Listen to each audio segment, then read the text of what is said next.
excited to have Adam and Kellianne Wilson on here as my guests.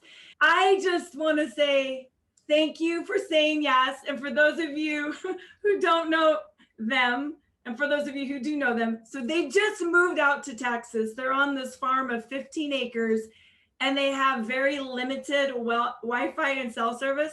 So they actually drove into town and are sitting where they can get Wi-Fi so we can do this. So just thank you for being here.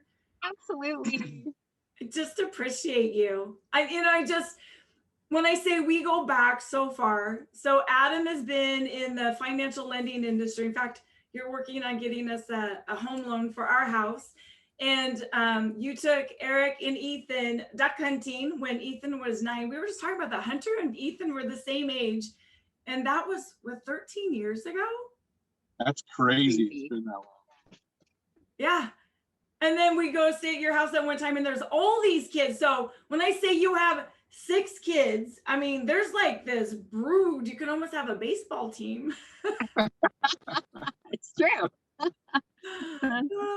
So we're going to talk about empowerment versus control today. And I know it's going to go through however it weaves. But first and foremost, I just want a little background about you. So how did you meet? What is your passion? And then how does this topic even apply to where we're at today? Oh, This is a good story. So our moms were actually really good friends. We never knew each other growing up a whole lot. And it was just the moment I saw, we went to California for a family visit. They moved out to California.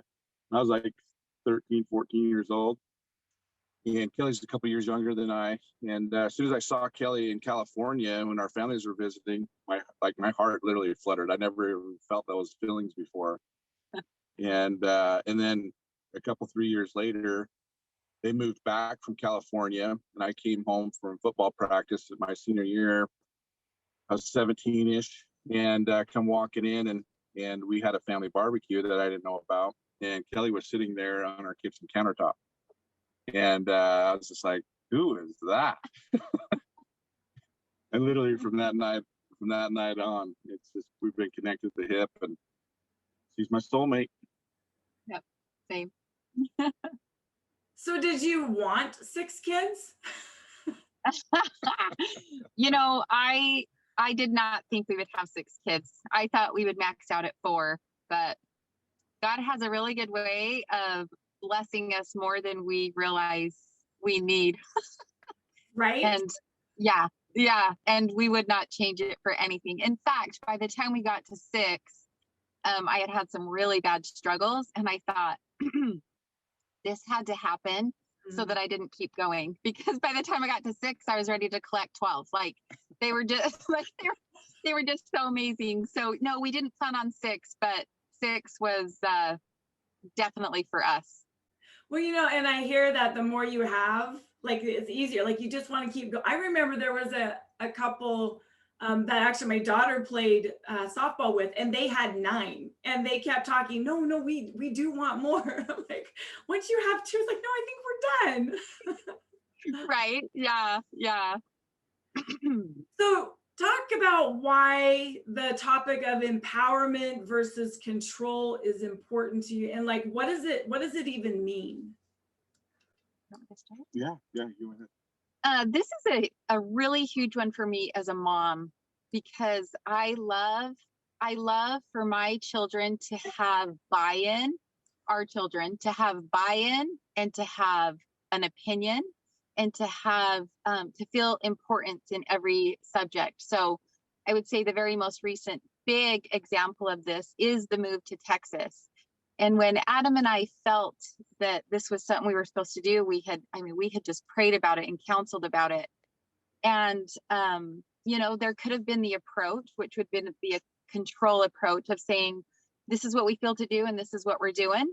You can throw whatever attitude you want, and, you'll get over it. You'll make new friends. But instead, that is not my approach whatsoever. And I wanted them to pray about it themselves. I wanted them to talk about their feelings with it.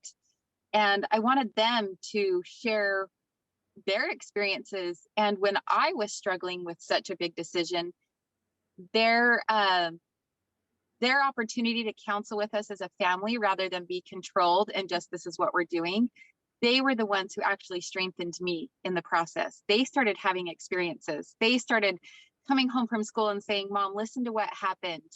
And they were the ones who ended up turning and blessing me, for me, for us, allowing them to have a voice and thoughts and emotions, really, with all of it. And that's our latest. And it turned out to be such a huge blessing for all of us, the way the kids took that empowerment to have their own experience. So have you always had that within the family unit? We've created a really neat culture with our family, and and by all means, we don't have it figured out. Like we're a work in progress ourselves, as individuals, as a marriage, as a family. We're figuring this out too. But some of the things that we've gained from a lot of the self-improvement programs that we've been through, some of the self-mastery stuff, to really get an anchor in on creating culture, creating the take action attitude. And one of the things that we've done as a family, we've created a word called tough ops. It's TUFFOPPS,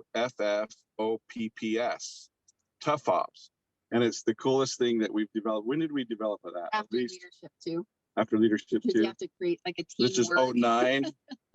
probably 07, 08. And so tough ops stands for trust, unity, faith, fun, forgiveness. So there's actually 3 F's. And then obedience, patience, prayer, punctuality, safety, and service. So we've got some to the second power anyway. So that's a lot of words, right? There's a lot of values and principles and standards to live by, but that tough ops has been our anchor word and culture for our family. So whenever somebody's misbehaving or somebody's attitude needs to be checked, even including mine and Kelly's, it goes to tough ops. Like, hey, let's be a tough op family, and the ops side of it, we believe huge into we're super patriotic. We love the patriot theme. So ops and special ops and just, we're at war. We really are. With a good and evil war, we're at war. And so being the tough person with the ops side of it, that's the word that we came up with. And it's really meant the world to our family. And then we've got some fun little things and songs that we have as a family, but we really have a lot of buy-in from our children with that their value and their opinion does matter. And we do listen. And we've, this Texas thing, it came so bold and strong to me. I'll just tell that story real quick, and then kind of how that ties in together with your topic or our topic that we discovered together is, middle of January, we were doing business planning with my business partner, and we've had a really exciting 2020 year. We ended up being the top volume branch for VanDyk Mortgage for 2020. And it was just an amazing year. So we're planning for 2021. My mind's just racing, connected in a really good place, 2:00 in the morning type thing. This is middle of January. I can't sleep. My mind's just racing.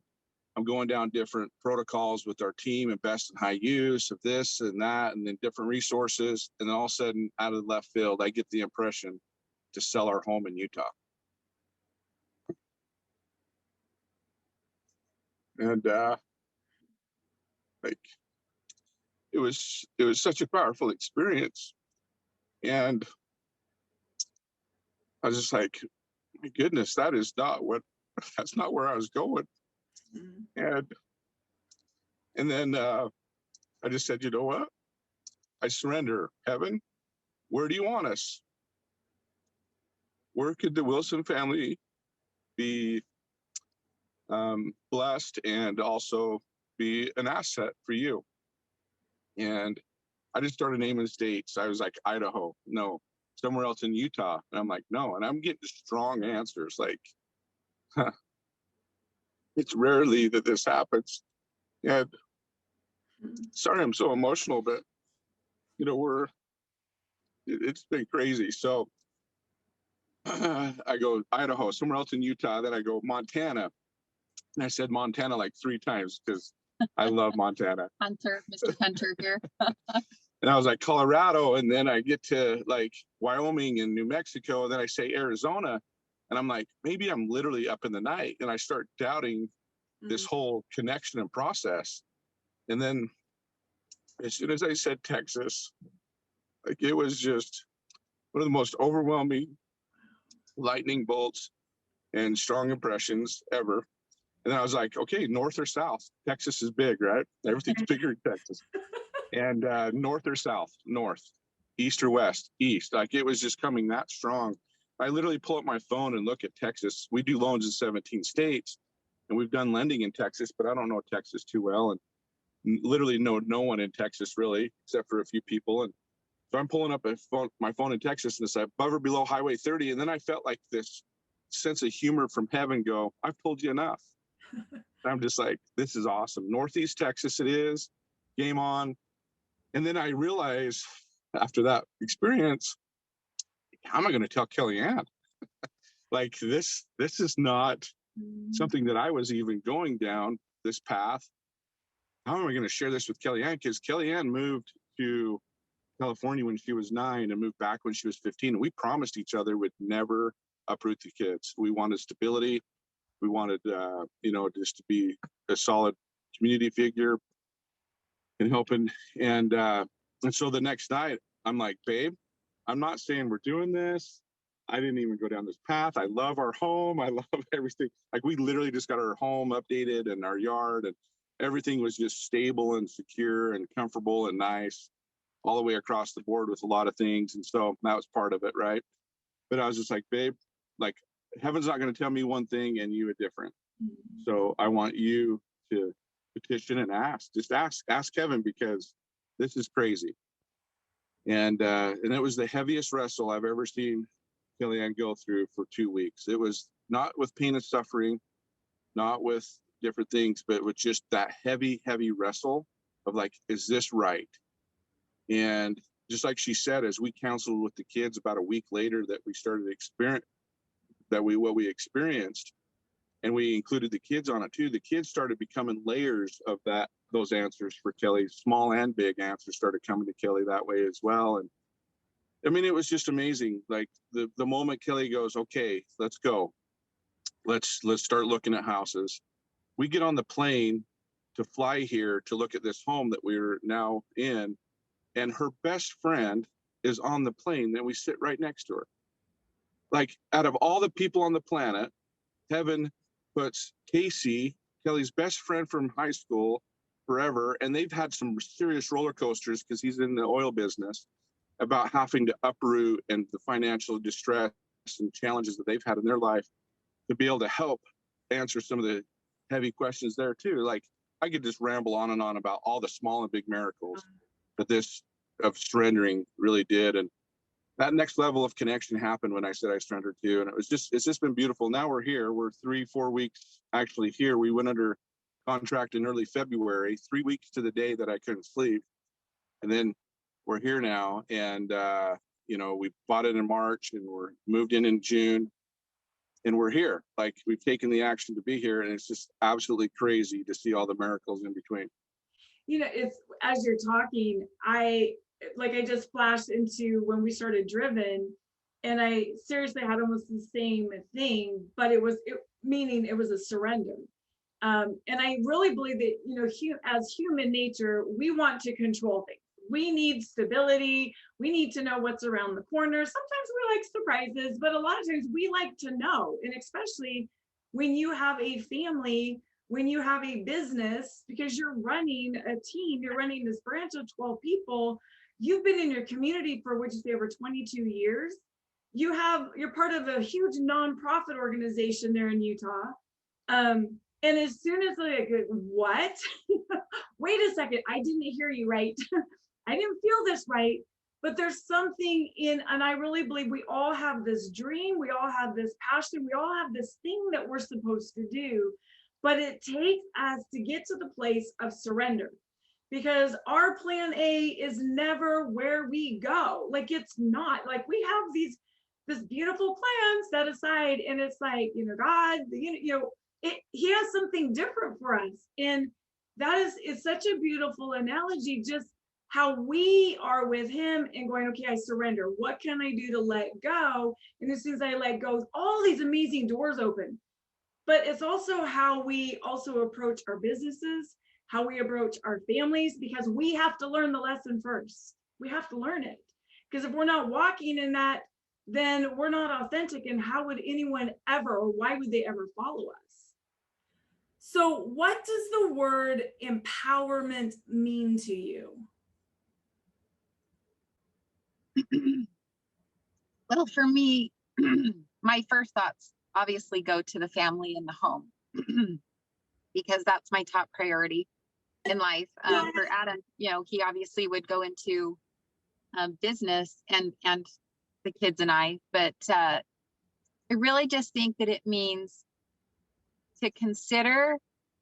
So if I'm picturing my children, to consider what they're feeling, to consider that they are their own individual, to consider that they have a different thought process than I do, and to allow them to learn and grow and feel important in that individuality that they have, and to give that that their feelings and their thought processes and their opinions are important to me, and that I'm going to listen, and that I want them to learn and them to grow, and I want them to teach me too. And then we have seen how empowered our children feel when just back to this move. Maybe we should use a different example. So because it's all about this Texas move right now, but we've had a lot more experiences. So I'll use something else, but I'm going to go to when our daughters, so our oldest, who is now graduated, she's serving a mission in New York. She was in high school, and our other daughter was in junior high. And there was it was very popular, it still is, to have Snapchat. And we were very closely connected to a very well-known leader of youth. And his passion was to save the kids from that specific app. And he had experienced some awful, awful things of why youth, he literally called that app the devil, and had shared a lot of information. And we decided we did not want our girls to have that app. And during their school years where we have a say, and we could have said, you will not have this app. This is against our house rules. But instead of that, Adam and I took a different approach. And we told them, we presented the information we had from this youth leader and the mission that he was on in life to expose what it could do. And we presented it to our girls. And we said, we want you to pray about this. And we want you to come to us and tell us what you feel. And they were like, oh, like everybody has that. That's the way we keep in touch. We're like, we know, we totally know. And, but we want you to consider this. And they did. And they ended up having the most cool experience. And they both came down and said, we'll be removing this app from our phone. And Adam and I didn't have to say, get that off your phone. It's not allowed. But we empowered them with the information. And they came to us. It actually startled us. We thought we'd have a little bit longer of a fight. And we actually watched them both change into more confident young ladies, removing it. And it was incredible to watch them be empowered with their own opinion about it rather than controlled by their parent of what they had to do. And I love that. Like, I love that example, because when we go to control, and as a parent, it's like, oh, no, this is not okay, and just remove it. It sparks that rebellious side that we all have. It's like, oh, how dare they tell me what to do? Yeah. And I'm gonna sneak it. I mean, I was one of those sneaky kids. My parents were very controlling, old school, and I always figured out how to work the system in so many ways. But I love it because as soon as you actually give information, and whether it's our children, whether it's people around us, when you give the whys, when you present, here are the facts, this is, and you let them make a decision, then they're empowered to step up. And I love what you said, because now they create more confidence. It was their choice. And when they chose what aligned with their own values, instead of being told and have it shoved down their throat, they step up and it's like, I know who I am. It aligns back into that. I know who I am. I know what I stand for. I know what I want. And sometimes as kids, we also need our parents to help set those boundaries and that guideline, and at the same time give us a voice. And it's such a fine line, such a fine line. It's true. It's true. We're telling you the good stories. We've got plenty where we where where we had to sweat a little bit longer and stuff. But I think with the technology, with the cell phones, that really is the heart of the fight right now with good and evil. That's a blessing and a curse. Like information, if you'd have given me a cell phone or a smartphone in high school, I'd have been roadkill day one. I'd have been absolute roadkill day one. And this generation is the most misunderstood generation on the planet Earth right now. they're amazing. They are so amazing. They get it from all directions, from themselves, from the devil's minions chatting in their ear, to their peers, to us as parents, grandparents. No one understands the bombardment that's constantly upon them because the information. When you and I were going to, when all of us were going to school, we were comparing ourselves maybe to the people that we knew. Now with the social media and everything else, the opposing team's greatest tool, one of his greatest tools, is to compare. Compare somebody else's strength to your weakness or your whatever that you're not stacking up, and the inside game gets blown up. The confidence, the attitude, the light and love starts to get hammered with that comparing thing. And that's what they're up against more than anything. And that's why, some are winning and most are losing, because of it's so effective. There's billions and billions of dollars being spent on how to grab people's attention, and the whole chemistry behind the brain of the dopamine and the adrenaline and all the different chemicals that are being released with all these different apps, technology, and information. Again, our generation, we had to go climb a tree and jump out of it, or go burn a ditch down, or go do something, to create some adrenaline and go out hunting and fishing. I threw a firecracker in a locker one time at high school. that was my adrenaline. That's good, Mary. Now we literally just like push a button, and these kids can be instantly stimulated to the point where all chemicals are released. And there was a meme that this 10-year-old was on his iPad virtually bowling in a bowling alley. Like he's sitting in a bowling alley on his iPad bowling. And it's just such a different game going on now with the virtual thing. And so again, it's a blessing and a curse, and it's all depending on how you teach people the correct principles, and our children correct principles with Snapchat and Instagram and some of these other apps that are the predator's playground. And it's an evil war that they can come after, everything there. And so, and it's an awareness thing. It really is an awareness thing. And when children and youth, teenagers, and people understand the awareness side of it, they can make an adjustment and achieve things in their life.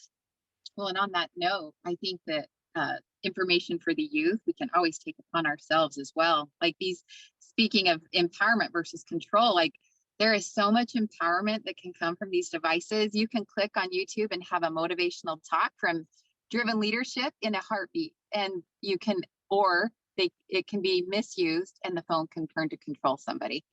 So there's, both sides everywhere. Well, and what you were saying is awareness, and it's also education, but it goes back into, I believe at the core, there's a value, there's a fundamental value with who we are, and then the people that we surround ourselves with. And especially if we're looking at, our children, how do you instill that so that they know, here's empowerment and here's the dark side. But then you flip that into the business as well. It's the same thing. There's that universal law that says how we do anything is how we do everything. like period. How we do anything Everything's is how we connected. do everything. Oh, Everything. I love that. I love I'm writing that. that one down. Yeah, everything's connected. It really is. I like that. So when has been a time, or has there been a time that you have gone to empower someone, whether it's, someone within the community, someone within the workplace, or your child, and it's come back and has bit you in the butt, like it's gone sideways? Well, I just went through a horrendous week. The week we were moving to Texas, I actually had to let 2 people on my team go, when one was with me for 7 years. And it was brutal. And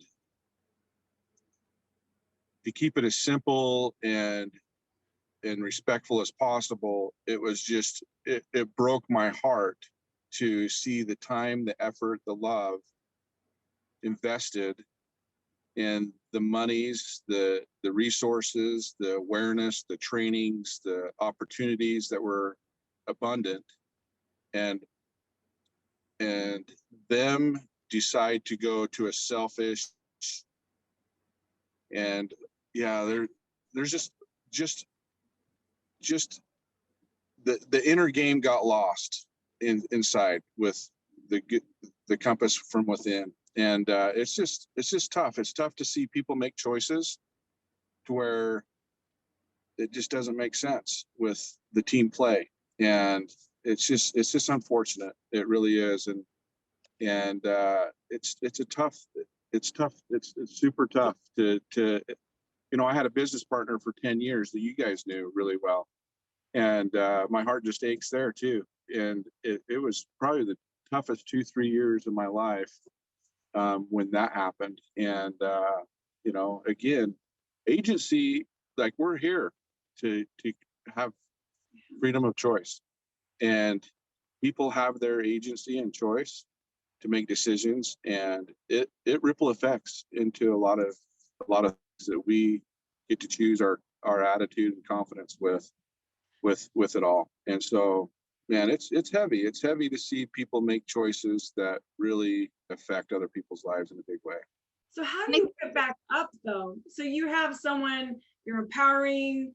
Your branch was the #1 branch out of over 100 plus branches at VanDyk Mortgage.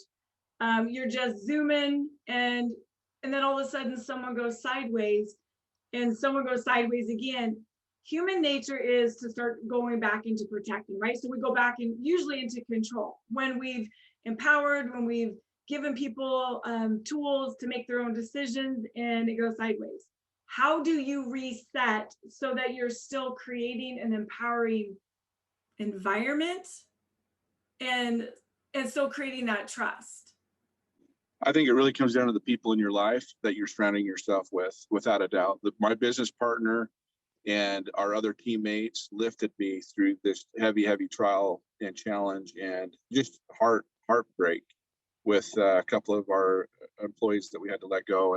And then, at the time, with just the ups and downs of our relationship with marriage and different things too, it's just the people that you surround yourself with, and them continuing to make good choices too.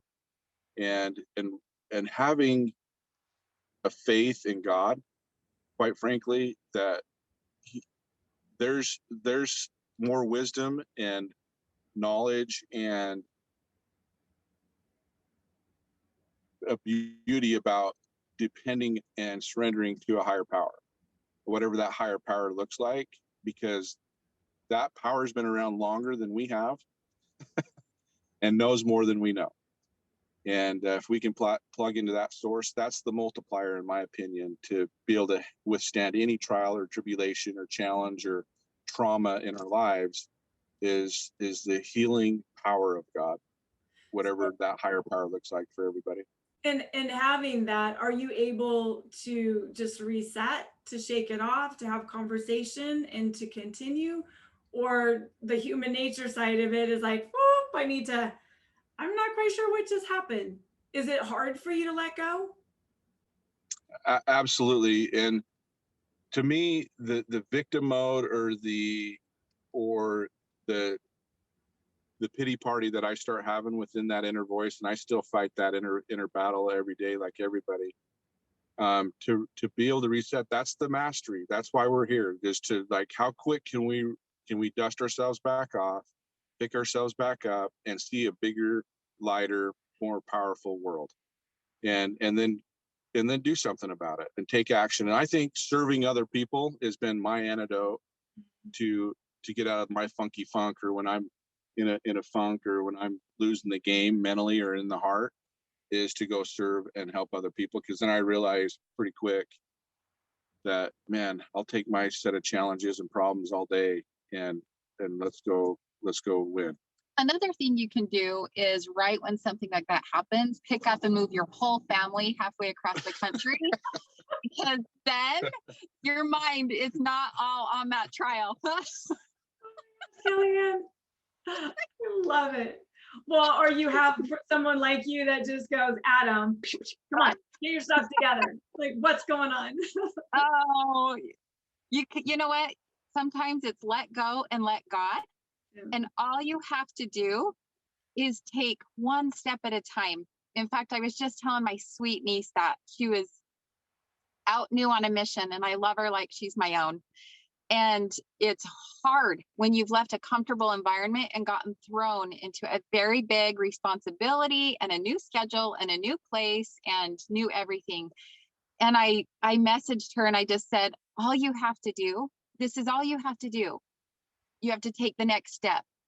And then the next, you keep breathing, get a drink of water, like, do the things you have to do. Just take the next step. And that's it. And in one of those steps, something's going to come together and you're going to feel better. And it's okay to have a bad day. It's okay to have a terrible day and only get one thing done.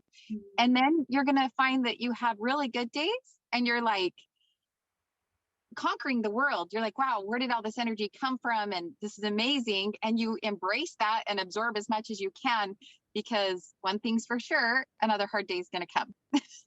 And so just a step at a time is all we have to do. And if we let go and let God, he'll get us through each step. And we believe that. I love it. Tiffany says, I want to be part of the Wilson tribe. Come on in.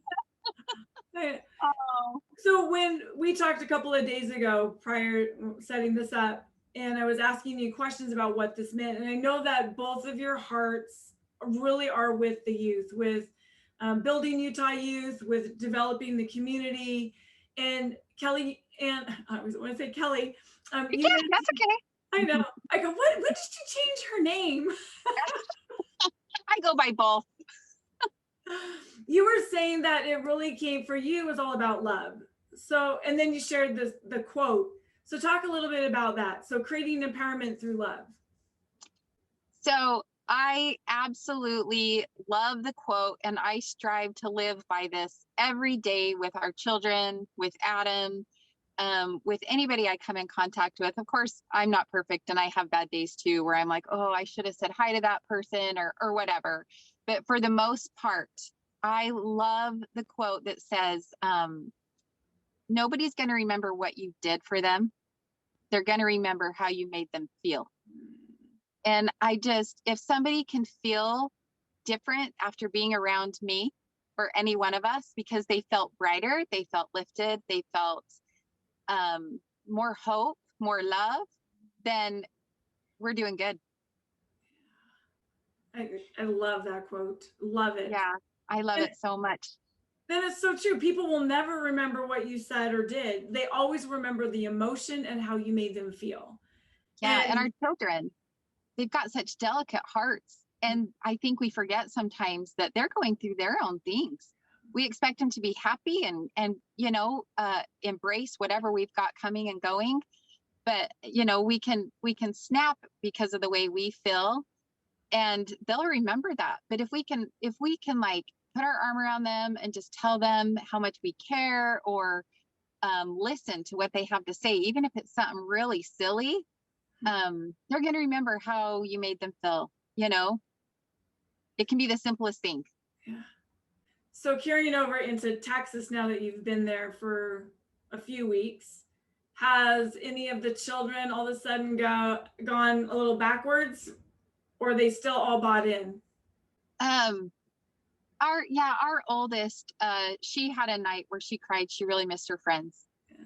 And our youngest daughter, she wouldn't leave our mattress in our bedroom because of all the bugs.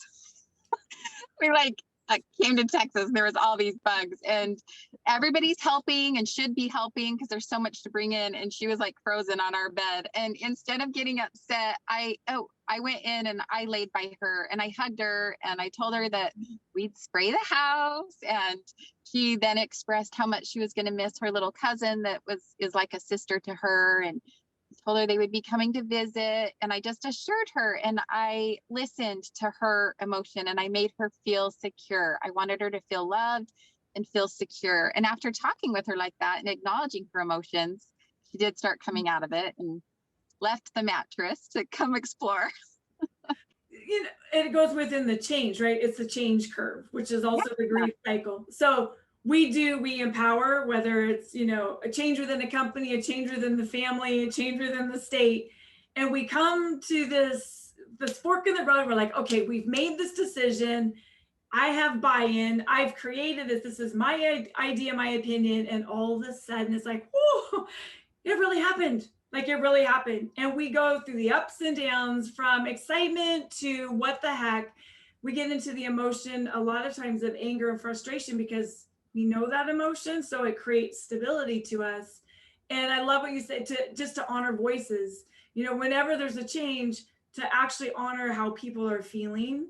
Help me understand where you're coming from. What do you need? And as soon as they have that support, in fact, I was doing all this research, you know, what is empowerment? How do you create it? You know, because I can spout things off, but Harvard Business Review was even talking about it has to come from trust, building trust, also supporting, and there's listening involved. And it's not something that we get to do. Like we don't say, I empower you. It actually, the other person has to do something. They're the ones that have to step into it and take that initiative.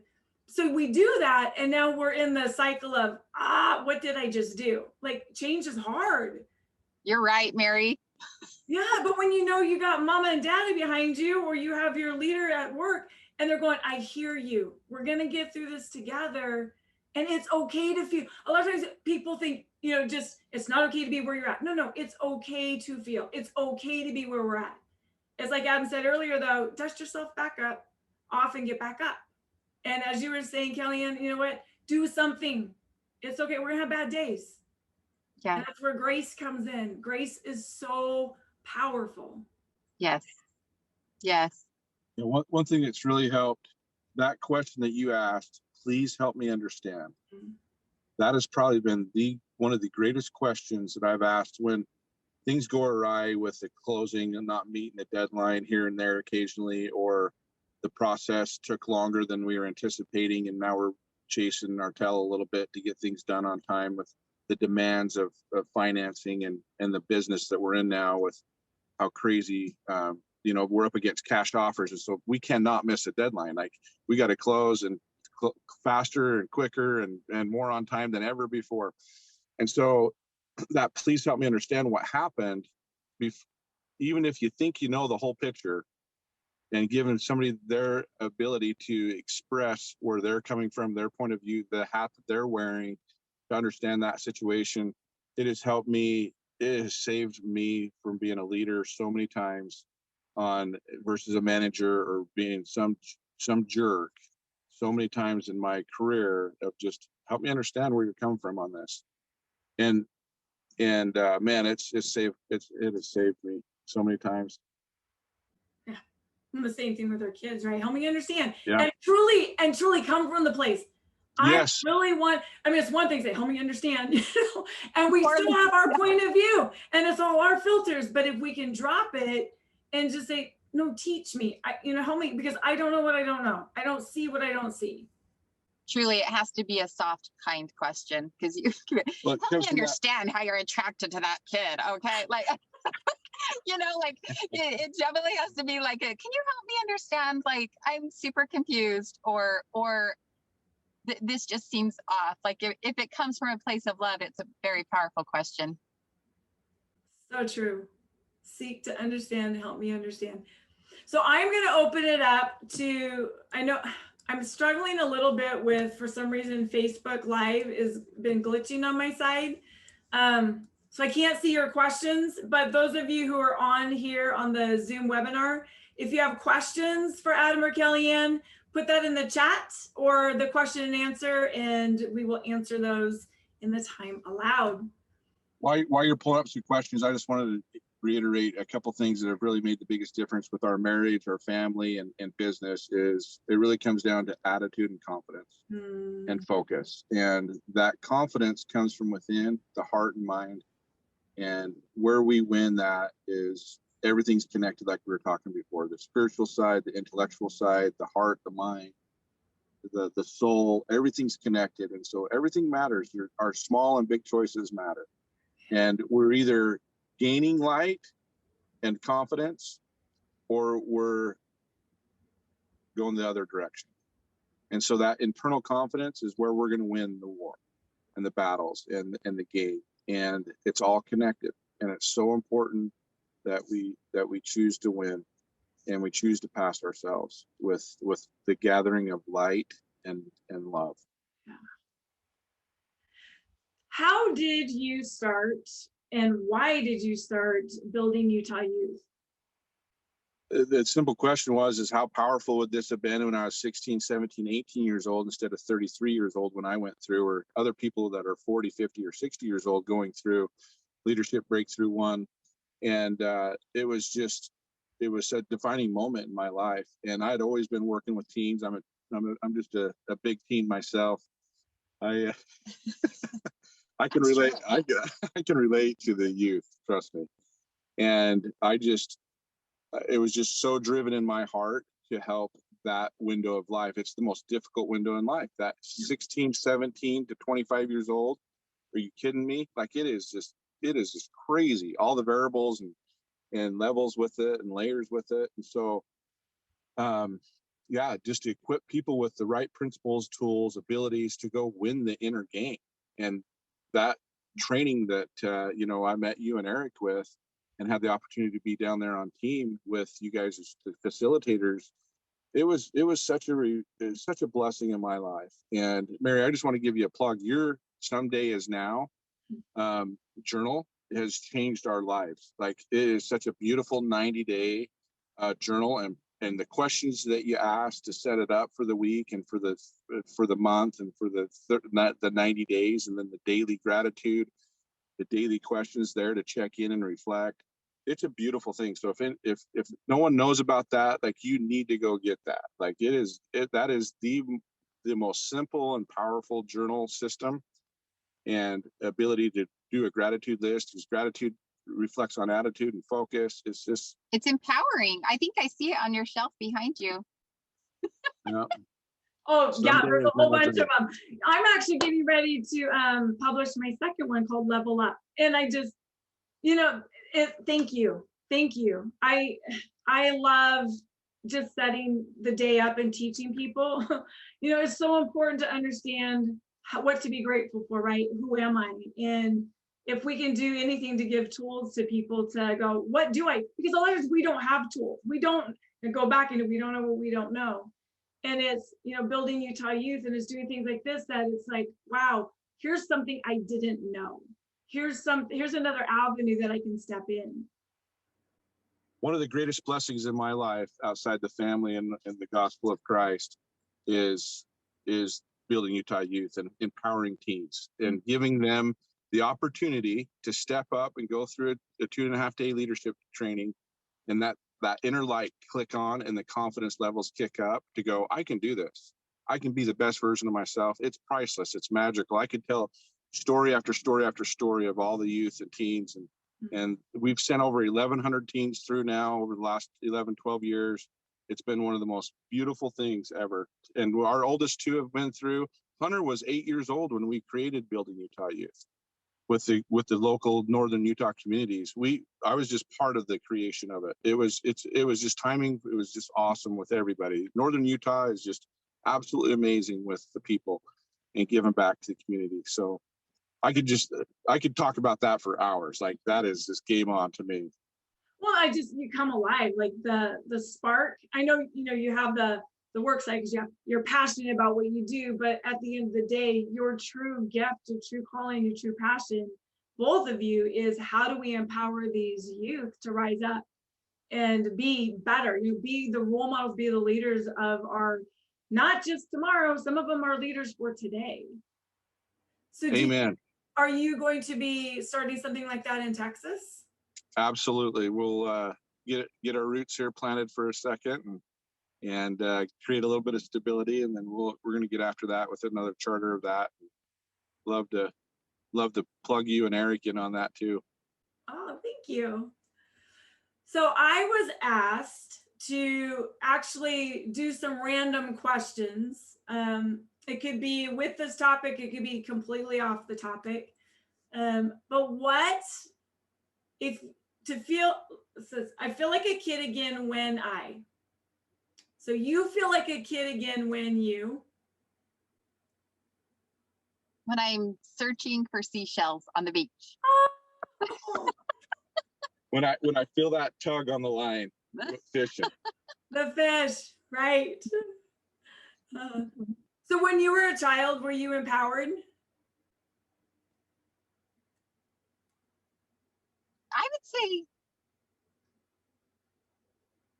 gosh, it was so different back then. I just felt like I was, I don't know, wandering. Like I think back on my childhood and I was just in the fields, and yeah, I would say I was empowered just to be a kid. Definitely. I was empowered to know I was loved. Aww.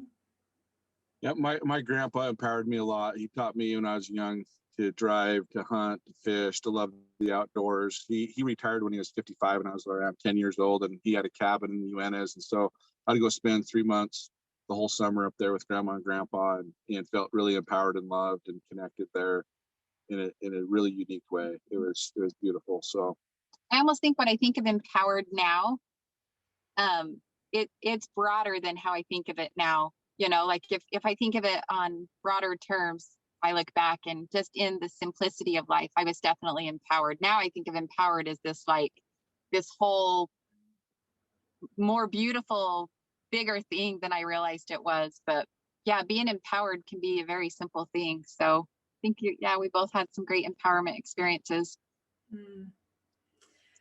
What do you know now that you would share with your younger self? don't take things so damn serious.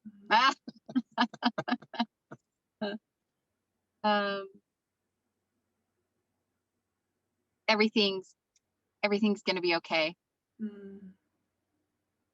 Love it. Heaven has a way of working things out. Yeah.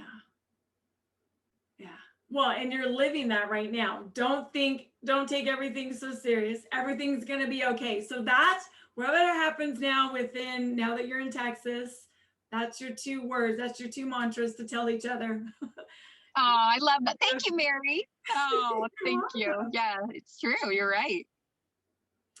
So last thoughts. I always leave people with their last thoughts. This is your podium. What is burning on your heart, a message that if you didn't share it already, that you would love to get out to the world? What's your message?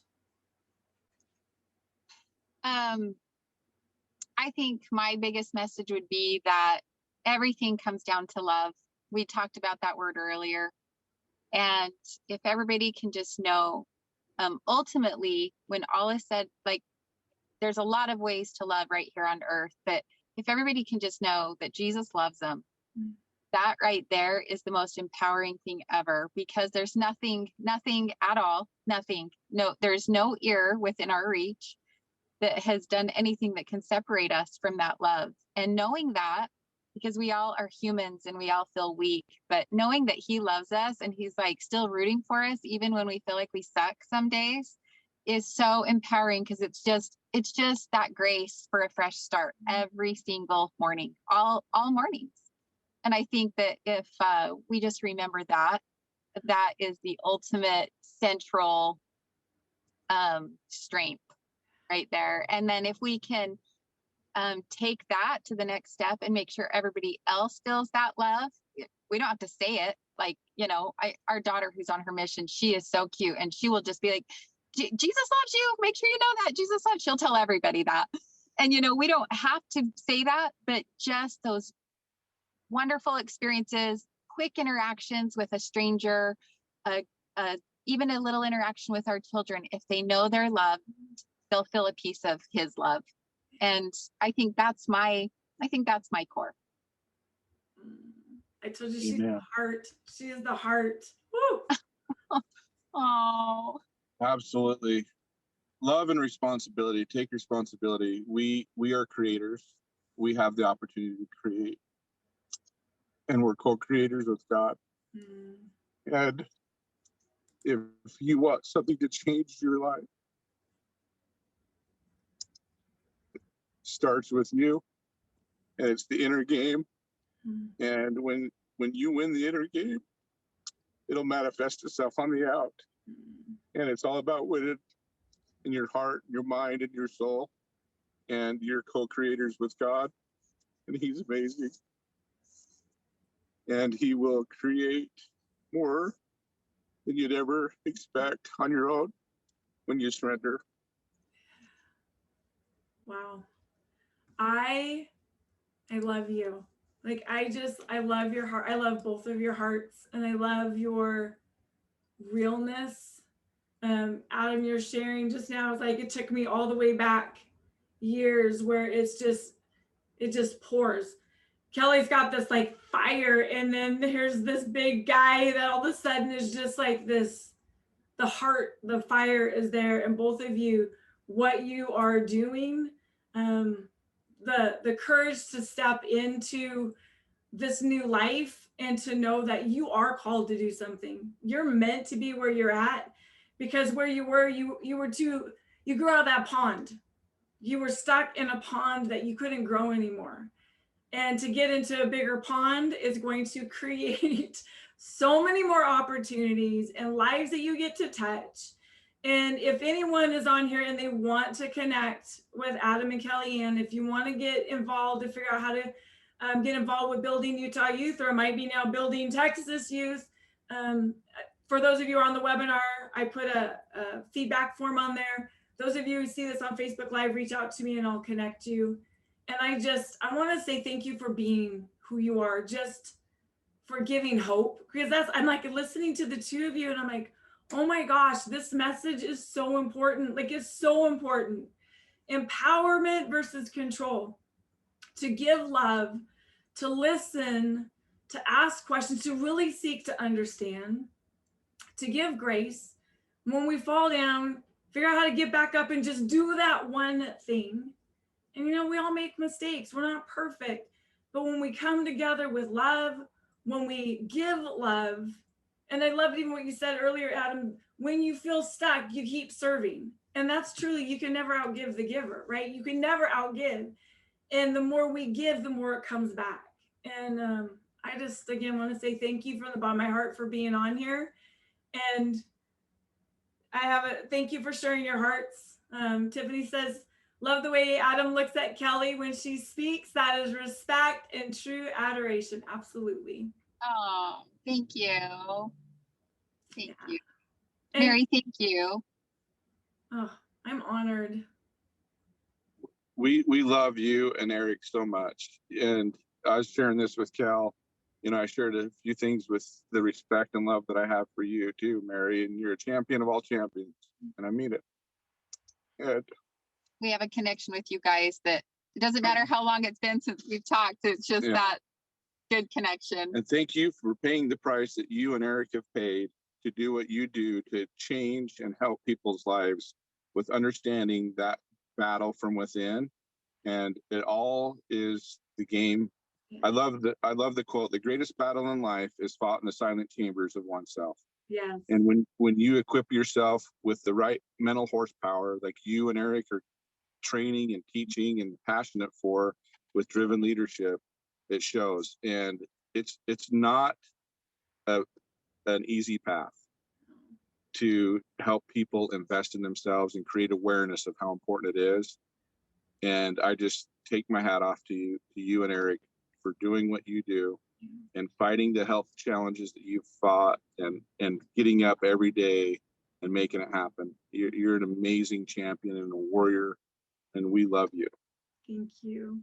Very Thank much. you. Well, and you are we call it the 1%, right? It's the ones that are making truly different. You're paying it forward. So you take what you've learned, and this is why we do what we do, right? Because we're all interconnected. And when we do our part, we radically change this world. And I'm honored. And I cannot wait to continue to see what you do in Texas. And I'm just so grateful for this friendship. I adore you. And we're going to speak more offline. Yeah.